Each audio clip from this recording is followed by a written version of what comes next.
eo amin'ny vaovaon'ny fampianarana kosa re dia araka ny taritra nataon'ireo mpampianatra sy syndika ary lehibe ny ZAP sy SISCO avy amin'ny faritra samihafa dia mitoy ny fampianarana any amin'ireo farim-piadidia mpampianarana ivelana Antananarivo. Vola Ravoavy sy Tsiro Rakotoarson.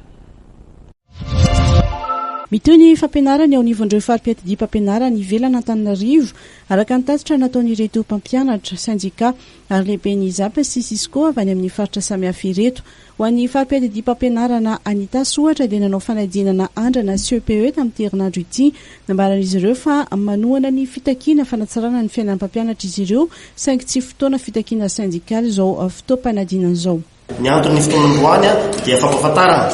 amintsika rehetra amin'ny ray aman-dreny ary amin'ny vahoaka malagasy fa dia mbola mandeha ary mizotra tsara araka ny tokony ho izy ny fampianarana amin'izao ora sy fotoana ifampiresahantsika izao era Madagasikara satria dia marina fa misy ireo namana izay manao hetsika avy fitakiana izay ho anay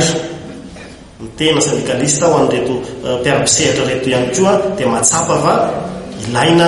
ny fitakiana, ilaina ny fanatsarana ny zany sehatra ny fanabeazana zany amin'ny lafiny rehetra indrindra ny sosialy ampanabe fa kosa ny fotoana dia heverinay satria raha tsika malala fa herinandro vitsivitsy dia tonga ny fanadinam-panjakana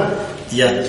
ny fotoana no heverinay fa tsy mifanaraka loatra amin'ny toejavana. Nanamafy ireo mpampianatra fa vonona anio ny fampianarana ary tsy ho taona fotsy ny taom-pianarana 7-20 tsy mety aminay tsy miasa mina mbola mpanjakana raha tsy miasa. Reto mpampianatra sy tompon'andraikitra avy amin'ny ZAP sy SISCO manerana nosy ireto dia ny antso ny mpampianatra izay manao fitokonana mba hijery ny tombontsoan'ny zaza malagasy ary hiverina anohy ny fampianarana.